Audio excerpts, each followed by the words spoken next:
بسم اللہ الرحمن الرحیم، السلام علیکم۔ میں ہوں عیسیٰ نقوی اور میرے ساتھ شیر افضل مروت صاحب موجود ہیں۔ کسی تعارف کے محتاج نہیں، اپنے ایک مخصوص انداز میں گفتگو کرتے ہیں اور بڑے دو ٹوک اور بڑا بلنٹلی اپنا موقف رکھتے ہیں، اور اس وجہ سے بہت سارے لوگوں کی تنقید کی زد میں بھی رہتے ہیں۔ بڑے اہم معاملات ہیں جن کے اوپر آج ویڈیو میں بات ہوگی۔ 8 فروری کی الیکشن کی آفٹر میتھ نو منتخب وزیر اعظم شہباز شریف اب آ گئے ہیں۔ ان کا حلف جو ہے وہ صدر عارف الوی نے لیا، تو عارف الوی والا معاملہ اور ان تمام معاملات کے اوپر ذرا بات کرتے ہیں۔ مروت صاحب، پہلے تو یہ بتائیے کہ پریزیڈنشل الیکشن بھی آ رہا ہے، تو عارف الوی صاحب تحریک انصاف کے صدر کے امیدوار کیوں نہیں ہیں؟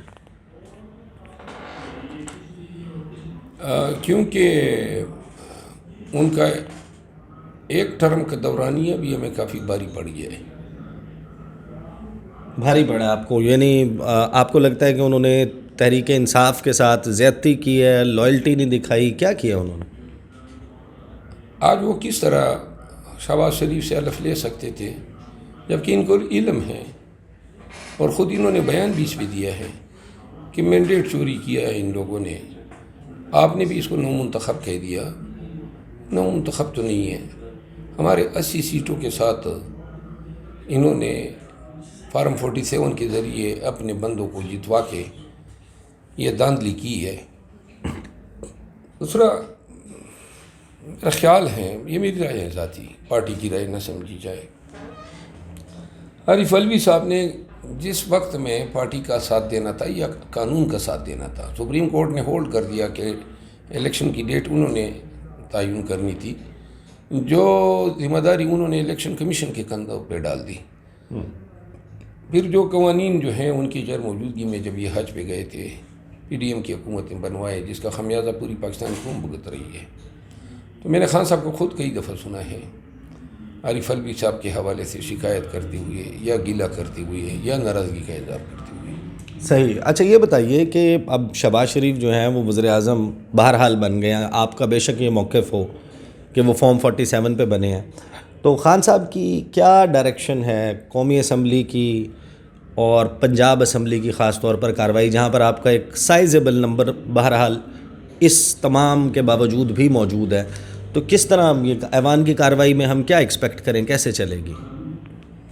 خان صاحب یہ سمجھتے ہیں کہ قوم نے اپنا حق ادا کر دیا، اب پارٹی کی قیادت نے اپنا حق ادا کرنا ہے احتجاج کے ذریعے، تاکہ قوم کو یہ تسلی ہو کہ جن کے لیے ہم نے ووٹ ڈالا تھا وہ ہمارے ووٹ کے تحفظ کی جنگ لڑ رہے ہیں۔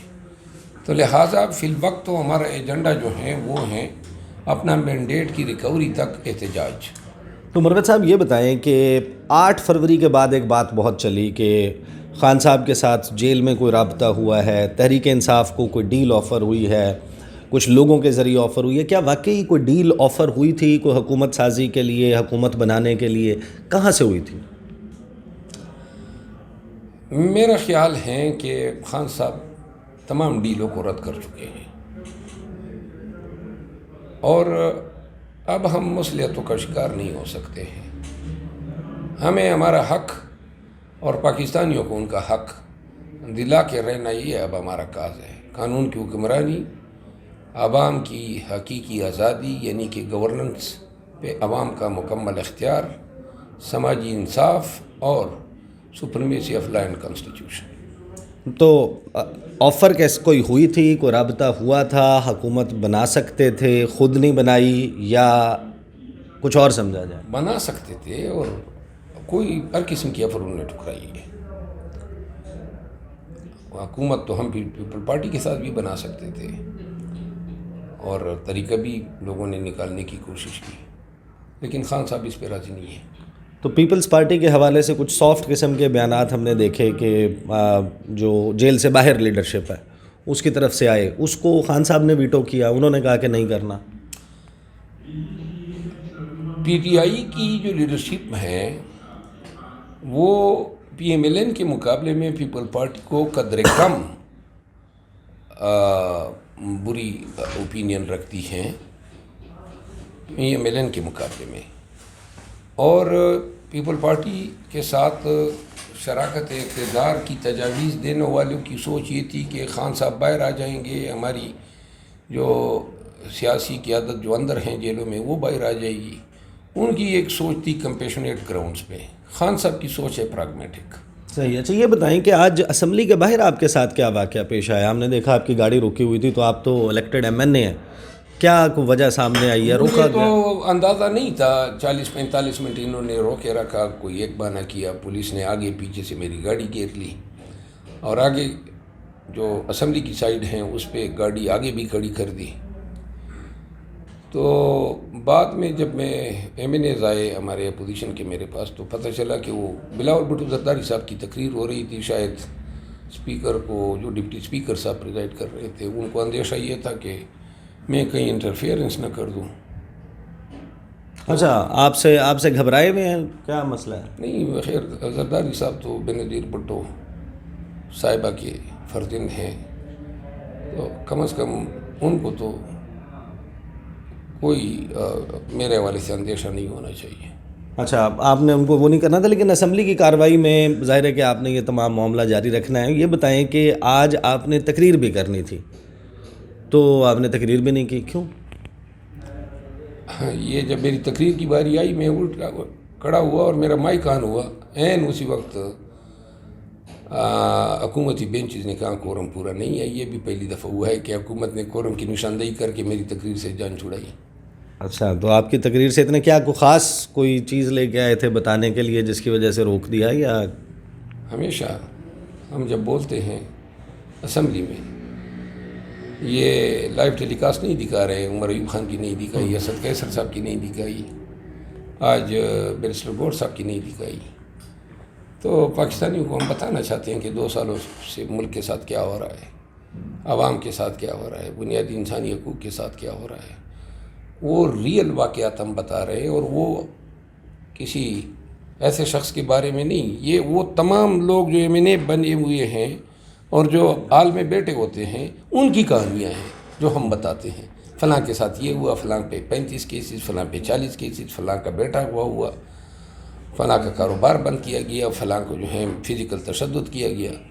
یہ وہ داستانیں ہیں جو وہ نہیں چاہتے ہیں کہ قوم سے سنیں. تو مروت صاحب یہ بتائیں، آپ تو اسمبلی کے اندر موجود تھے. شہباز شریف صاحب کو جب ووٹ مل گیا اور وہ پرائم منسٹر الیکٹ ہو گئے، انہوں نے تقریر کی. اس تقریر کے دوران میاں صاحب کے اوپر بڑا تبصرہ ہو رہا ہے کہ جو بڑے میاں صاحب ہیں وہ کوئی پریشان تھے، یا وہ اداس تھے، یا ان کے چہرے پہ مسکراہٹ نہیں تھی. کیا وجہ ہے؟ میاں صاحب کو کیا ہوا، بڑے میاں صاحب کو؟ میرا خیال ہے کہ بڑے میاں صاحب سمجھتے ہیں کہ چھوٹے میاں صاحب ان کا حق لے گئے ہیں، ان کا حق مار گئے ہیں. اور واقعی افسوس کی بات ہے، رونے کا مقام ہے کہ بڑے چاہ سے، بڑے محبت سے، بڑے تم تراک سے اور بڑے ہی جاہ و جلال کی حالت میں میاں صاحب کو قالینیں بچھا کے لندن سے لایا گیا اور قوم کو ایک پیغام دیا گیا کہ یہ وہ نیلسن منڈیلا ہیں جو آنے والے الیکشن میں پاکستان کی تقدیر تبدیل کرے گا. اب عوام پاکستان کا کیا کیا جائے؟ انہوں نے 8 فروری کو ایسی چپیڑ اس کی منہ پہ مار دی کہ وہ اور سسٹم پورا، یعنی نظام دین، وہ بھی حیران ہے کہ یہ ہمارے ساتھ عوام نے کیا کر دیا ہے. بہرحال میاں صاحب جو ہیں ان کے ساتھ صحیح معنوں میں دھوکہ ہوا ہے. پی ٹی آئی سے بھی بڑا دھوکہ میاں صاحب کے ساتھ ہوا ہے. اچھا پی ٹی آئی سے بڑا دھوکہ ہوا ہے؟ جی ہاں. وہ تو میاں صاحب آپ کے کولیگ ہیں، اور ظاہر ہے کہ اب جب آپ اسمبلی کے ممبر ہوتے ہیں یا اپوزیشن میں بیٹھتے ہیں یا آپ حکومت میں بیٹھتے ہیں، میاں صاحب نے اپنی پوری زندگی جو پارلیمانی لائف ہے نا، اس میں لیڈ رول رہا ہے ان کا، سائیڈ رول کبھی نہیں رہا. یا وہ اپوزیشن لیڈر رہے ہیں یا لیڈر آف دی ہاؤس رہے ہیں، ورنہ وہ اسمبلی میں ہی نہیں ہوتے تھے. تو پہلی مرتبہ ایک شخص جو ہے وہ ایک ایسے سائیڈ رول میں آ کر بیٹھا ہے. کچھ لوگ یہ دعوے کر رہے ہیں کہ میاں صاحب بس صدارت والے ووٹ کے بعد لندن روانہ ہو جائیں گے، یا آپ ایکسپیکٹ کرتے ہیں کہ وہ آپ کے ساتھ کوئی پریویلیج موشن موو کر رہے ہوں گے، کوئی قراردادیں، کوئی بل، کوئی نقطہ اعتراض؟ آپ کی یہ بات نا کہ لیڈ رول رکھتے تھے یا ہیرو ہوا کرتے تھے یا ویلن ہوا کرتے تھے، حالات و واقعات نے میاں صاحب کو اب سیاسی ڈرامے میں زندہ لاش کا کردار دے دیا ہے. یہ بڑی سخت بات کر رہے ہیں آپ. نہیں، زندہ لاش تو یہی ہوتی ہے نا. جو پھرتی ہیں کچھ کر نہیں سکتی ہے اور آنکھوں سے سب کچھ دیکھ رہی ہے، جو وہ چاہتے ہیں دل سے وہ حاصل نہیں ہوا، تو لہٰذا بیچارے کی حالت پہ تو افسوس ہوتا ہے۔ تو شہباز شریف صاحب سے آپ کو کوئی امید ہے کہ وہ جو تقریر میں فرما رہے تھے کہ میں یہ بھی ٹھیک کر دوں گا، یہ بھی کر دوں گا، اور 1 سال 1.5 سال میں معاملات بہتری کی طرف چلے جائیں گے، تو شہباز شریف صاحب یہ کچھ امیدیں تو وابستہ اس لیے ہیں کہ 16 ماہ میں جو انہوں نے پاکستان کو ٹھیک کیا ہے تو واقعی سابقہ مثال موجود ہے۔ انہوں نے جس طرح پاکستان میں مہنگائی کو کنٹرول کیا، جس طرح امن و امان کو انہوں نے امپروو کیا، جس طرح انہوں نے پاکستان کے فارن ریزرو کو بڑھایا، جس طرح انہوں نے پاکستان کو 16 ماہ میں انقلابی ترقیاتی پروجیکٹ دیے، تو یہ ساری مثالیں دیکھتے ہوئے اب تو میاں صاحب یہ صحیح دعوے کر سکتے ہیں کہ وہ 1.5 سال میں پاکستان کی تقدیر بدلیں گے، خاک بدلیں گے۔ پاکستان کا انہوں نے پہلے 4 دفعہ حکومت کرنے کے باوجود بھی بیڑا ہی غرق کیا ہوا ہے، نہ یہ ڈالر کو کنٹرول کر سکے، نہ مہنگائی کو کنٹرول کر سکے، نہ پاکستانیوں کی لاٹ کو امپروو کر سکے۔ یہ ان کو سمجھ ہی نہیں آئی ہے کہ انہوں نے حکومت لی کیوں ہے، یعنی ڈیفالٹ کے کنارے پہ پاکستان کھڑا ہے، کوئی امید نہیں ہے کہیں سے پیسے آنے کی، اور پھر بھی اور حکومت بھی کیا حکومت ہے، مانگے تانگے کی حکومت ہیں جس میں شاید یہ وزراء بھی خود ہی مقرر نہ کر سکے۔ صحیح۔ تو یہ بتائیں خان صاحب کے کیسز کے اوپر اور مخصوص نشستوں والے معاملے پر آنے سے پہلے ذرا کوئکلی، آپ لوگوں نے وزیر اعلیٰ بنایا ہے علی امین گنڈا پور صاحب کو، اور مسلم لیگ نون نے پنجاب کا وزیر اعلیٰ بنایا مریم نواز کو، اور مریم نواز صاحبہ کی کوئی 8-10 ویڈیوز وائرل ہو چکی ہیں، اور انہوں نے اب رمضان پیکج بھی اناؤنس کر دیا ہے۔ رمضان پیکج میں آٹے کے گٹو کے اوپر میاں صاحب کی تصویر بھی لگی ہوئی ہے نگہبان کے نام سے، اور گنڈا پور صاحب کدھر ہیں، ان کا رمضان پیکج کدھر ہے؟ یہ جو نگہبان کی تصویر انہوں نے میاں نواز شریف صاحب کی شکل میں آٹے پہ چسپاں کی ہے، وہ کم از کم رمضان کے مقدس مہینے میں نہیں دینا چاہیے تھا۔ کیوں؟ کیونکہ آٹا کھایا جاتا ہے، اور جس کھانے والی چیز کے اوپر یہ تصویر ہو، اور وہ بھی افطاری کے لیے، کیونکہ روٹی تو افطاری میں کھائی جاتی ہے، تو میں تو خود فکر مند ہوں ایسے لوگوں کے روزہ توڑنے کے اس عمل پہ۔ روزہ توڑنے کی بات کر رہے ہیں آپ، میاں صاحب کی تصویر والے آٹے سے کیا؟ دیکھیں نا جی، یہ پہلی بات تو یہ ہے کہ یہ آٹا میاں صاحب کے گھر سے تو نہیں جا رہا ہے۔ میاں صاحب کیا ہیں پنجاب حکومت میں؟ وزیر اعلیٰ نگہبان؟ نہیں، نگہبان تو اللہ کی ذات ہے۔ اچھا، وہ تو میاں صاحب جو ہیں کس چیز کے نگہبان ہیں، پہلے آپ یہ بتائیں۔ انہوں نے کہا ہے نون لیگ نے۔ نہیں، میں آپ کو بتاؤں نا، ایک تو پہلی بات تو یہ بھی اختیارات کا ناجائز استعمال ہے کہ آپ نے میاں صاحب کی تصویر جو ہے وہ سرکاری آٹے کے تیلے پہ ڈال دی۔ اگر میاں صاحب کی تصویر کا اتنا ہی شوق ہے ڈالنے پہ تو کیٹو کے سگریٹ کے ڈبے پہ ڈال دیتے۔ کیوں؟ مطلب یہ آپ ہنس رہے ہیں؟ دیکھو نا، سگریٹ کی ڈبی میں ڈال دیتے، کیٹو کے سگریٹ کے ڈبی پہ ڈال دیتے، پان کی پیکنگ پہ ڈال دیتے، یا مطلب یہ کہ اور بھی بہت ساری چیزیں ہیں، یہ جو بچے چیونگم کھاتے ہیں اس پہ لگا دیتے، تاکہ وہ تشہیر چاہتے ہیں نا، اور تو کوئی مقصد نہیں ہے نا، تو لہٰذا بچوں کو بھی پتہ چل جاتا کہ ایسی کوئی شخصیت بھی پاکستان میں ہے۔ تو تشہیر تو پھر تشہیر ہوتی ہے نا۔ آپ کے نام سے میں نے دیکھا ہے کہ وہ جو آپ کا ایک مشہور زمانہ جملہ ہے اس کے اوپر اب چپس بھی بن گئے ہیں، اور اس کے اوپر پتہ نہیں کیا کیا کچھ آ گئے، وہ پروگرام والا اس کے اوپر وہ آ گئے۔ بھائی کچھ بھی ہو، میاں نواز شریف کا پروگرام اڑ چکا ہے، چاہے یہ نگہبان کے نام سے آٹے کے تیلے پہ لگا دے، یا جو ہے کسی کے ماتھے پہ نواز شریف کی تصویر لگا دے، پروگرام میاں صاحب کا بس دائمی طور پہ بڑھ گیا ہے۔ اچھا، کوئی چانس نہیں ہے، کوئی کیا امید؟ بنے گا؟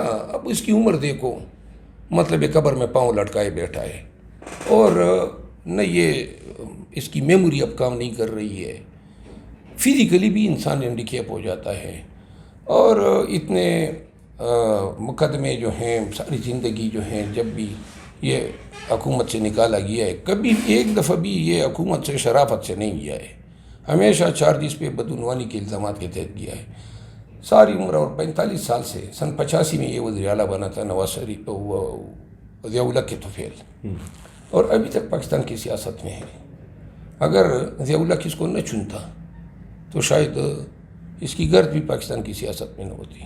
تو لہٰذا اب اس کا چیپٹر کلوز ہے. شہباز شریف جو ہیں وہ فی الوقت جو ہیں چست بھی ہیں، چٹک بھی ہے، ہوشیار بھی ہیں، چالاک بھی ہے، مکار بھی ہے، ساری خوبیاں ہیں اس میں. تو چل سکتا ہے چند سال نواز شریف کی وجہ. تو اب جو مخصوص نشستیں خواتین کی نہیں ملیں آپ کی سنی اتحاد کونسل کو، تو کیا قاضی صاحب کے پاس جائیں گے اس پہ سنوائی کے لیے؟ ہم تو سپریم کورٹ جائیں گے. اب دیکھتے ہیں کہ ہمارے کیسز جو ہیں وہ کسی دوسرے بینچ کو دیے جاتے ہیں یا قاضی صاحب اپنے پاس رکھتے ہیں. خان صاحب کے حوالے سے آپ کی لیگل ٹیم نے ہمیشہ یہ دعویٰ کیا کہ یہ کیسز ایسے چٹکیاں بجاتے ہوئے ختم ہو جائیں گے، تو عمران خان صاحب جو ہیں وہ کب تک آئیں گے جیل سے؟ ہم تو پہلے دعوے کرتے تھے چٹکیوں میں، کیونکہ ہمارا خیال تھا کہ ملک میں کوئی نظام عدل ہے. یہ غلط فہمی اب ہماری دور ہو گئی ہے. غلط فہمی دور ہو گئی ہے، تو اب یعنی خان صاحب باہر نہیں آئیں گے؟ آئیں گے، کیونکہ جو کیسز ہیں وہ لاغر الوجود ہے، ناقص البدن ہے، تو لہٰذا وہ کیسز جو ہیں خان صاحب کو زیادہ دیر تک اندر نہیں رکھ سکتے. صحیح. فائنلی مجھے یہ بتا دیں، خان صاحب باہر آ جاتے ہیں تو اسی اسمبلی کے لیے ضمنی انتخاب لڑ کے اپوزیشن کی نشستوں پہ بیٹھیں گے یا کوئی تحریک چلائیں گے اور اس حکومت کو گھر بھیجیں گے؟ خان صاحب شاید اگر باہر آتے ہیں، ہماری خواہش تو ہیں، ہم نے تو حلقہ بھی خان صاحب کے مرضی کے مطابق جو میاں والی کا عیسیٰ خیل کی سائڈ کا حلقہ ہے، اس پہ ہمارے دوست ابھی منتخب ہوئے ہیں، جمال حسن خان صاحب. لیکن دیکھا جائے گا کہ جب یہ باہر آتے ہیں اور الیکشن کے لیے کوالیفائی کرتے ہیں اور لڑتے ہیں تو خان صاحب خود اس کا تعین کریں گے کہ وہ اس موجودہ اسمبلی کا حصہ بنیں گے یا مینڈیٹ ریکوری کے بعد پاکستان کا وزیر اعظم بننا پسند کریں گے. صحیح. شیر افضل مروت صاحب بہت بہت شکریہ. اب یہ پاکستان تحریک انصاف کا گزشتہ چند روز میں ہم نے دیکھا ہے کہ جس طریقے سے اپوزیشن کی ہے قومی اسمبلی میں، اگر صورتحال ایسے چلتی ہے، نعرے بازی ایسے چلتی ہے اور شیر افضل مروت کے تقریر کرنے پہ حکومت خود کورم کی نشاندہی کر کے اجلاس ختم کروا دیتی ہے، تو پھر پارلیمنٹری سسٹم جو ہے وہ آپ کو ایک up and functioning democracy, up and functioning parliament کم از کم نظر نہیں آنے لگی. اب تک کے لیے اتنا ہی، اجازت دیجیے. اللہ حافظ.